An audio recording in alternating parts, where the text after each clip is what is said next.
5 years without making any music, and this was due to your depression. Once you started writing again and your depression cleared up, you were still unable to perform because of your back problems. It's almost like the world was conspiring to keep Leatherstrip down, but you have triumphed in the end.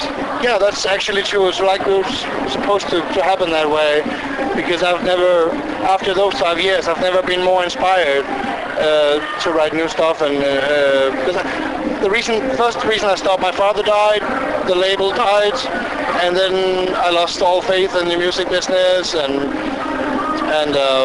yeah, I just didn't want to touch music because it reminded me of a lot of things. So, and then I got an email from the Belgian label Alpha Matrix if I wanted to do a song for a compilation. And sure, I could try, and that just opened the floodgates.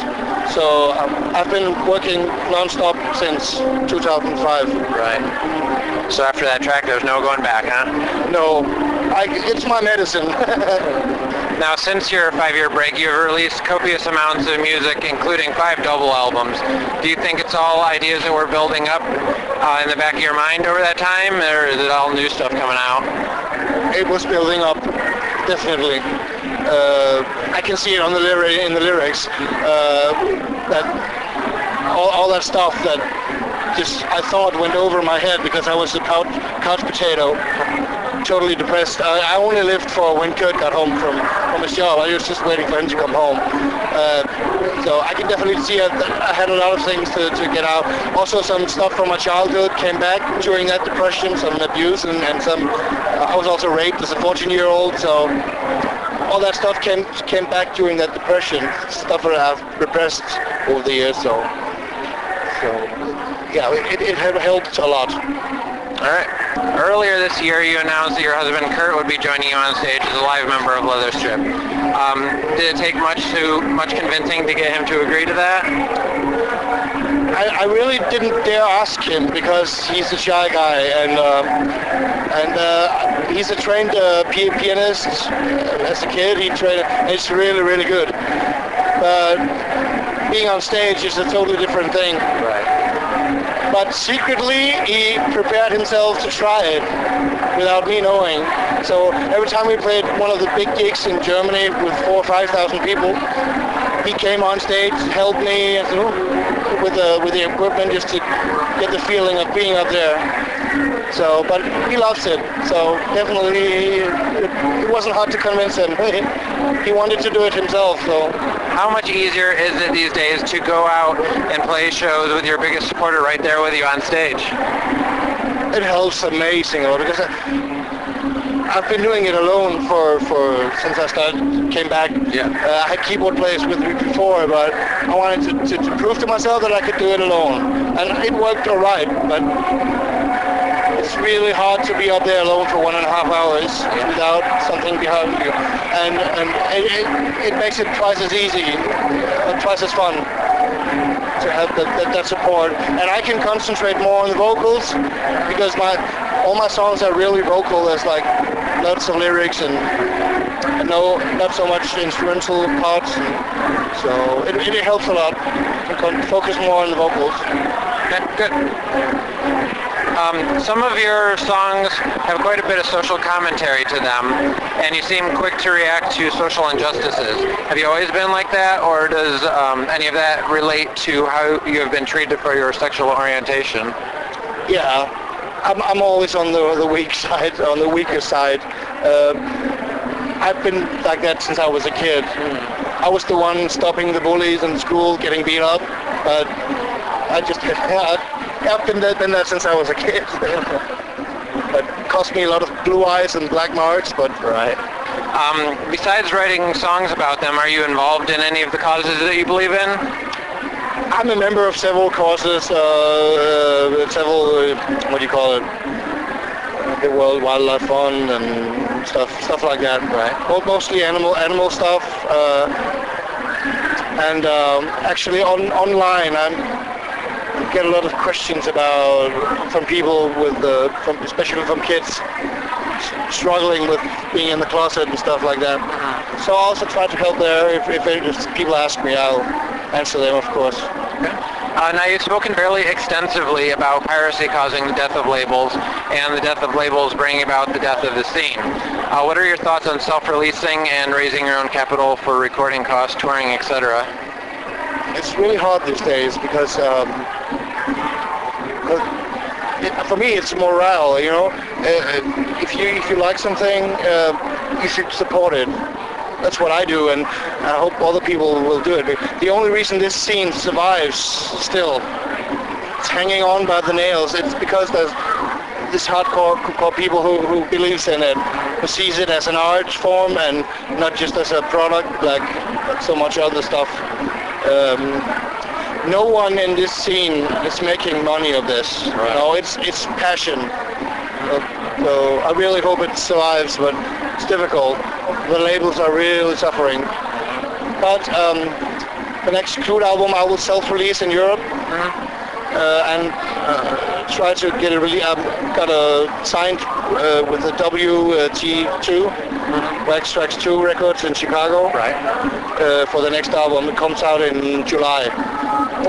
So I'm trying a little bit with. Also, I did some stuff to sell, some vinyl and stuff to sell on tour in Europe. And that actually works pretty well because the collectors want some special stuff. They don't want to go and just buy a CD in the store anymore. They want something special. Now, in researching for this interview, I read that you released the retention albums because the originals were out of print and the eBay prices were outrageous.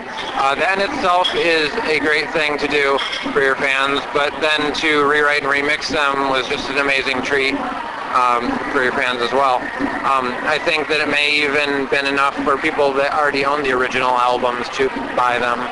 The reason I redid some of the songs was to make it interesting for myself first, because you know, to remaster an album that's this old, I could do that easily and make a box set. You know, for me, those 3 albums took just as much time to write as the new songs. Right. So it's really time-consuming job to do, but it makes it more interesting also for the older fans, you know, to hear a new side of the old songs. I got a little heat for doing that, for touching the old songs, but you know, it has to be interesting for myself also, you know. So, and I'm going to do number 4 soon. Start on that very soon. That's Underneath the Laughter one.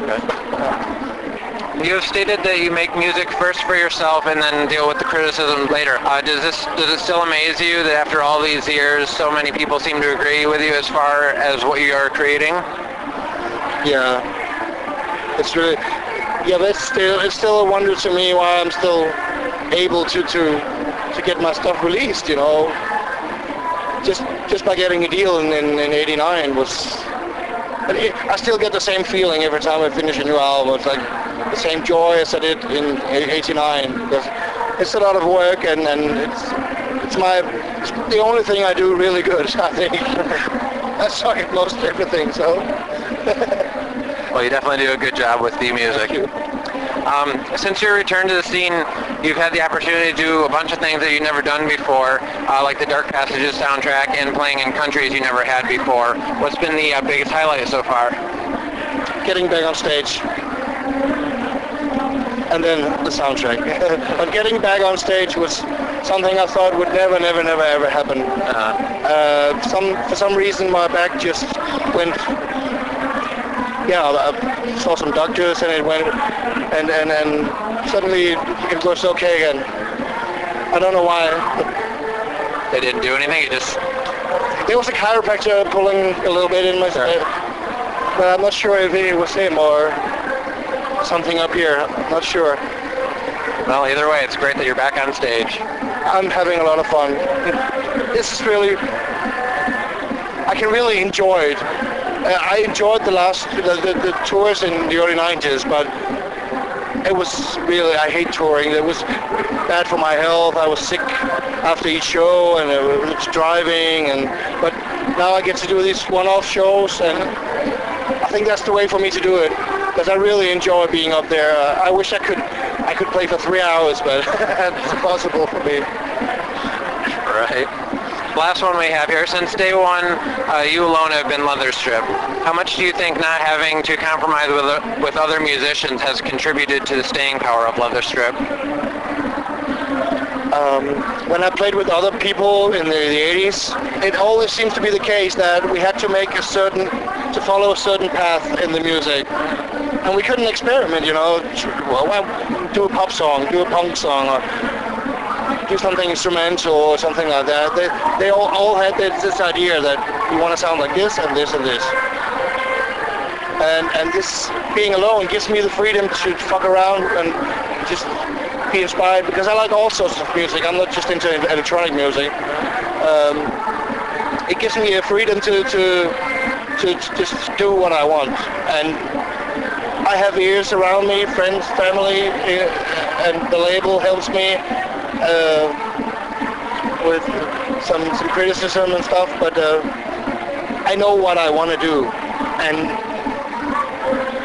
for the music I do, because it's so personal for me, I would almost feel that it's an invasion on me to have other people too involved in the process. That's also why I master everything myself, do the artwork, and get help from others, of course, sometimes. Some artists I love helps me. But I want to have the final say on everything, and I've had the freedom since I started out. So, and when I feel like working with somebody else, I just do a remix for somebody. Yeah, that's always fun. I love doing that. Okay. Anything else you'd like to add? You know, just thanks to everybody who came to the show tonight in LA, and I really hope I can get back here soon, because people came from, guy came from South Korea to be here. Wow. And Arizona and Texas and Salt Lake City, and it's amazing for me that people want to travel that far to see us. But I will be back soon, I hope. All right. Well, thank you. Thank you.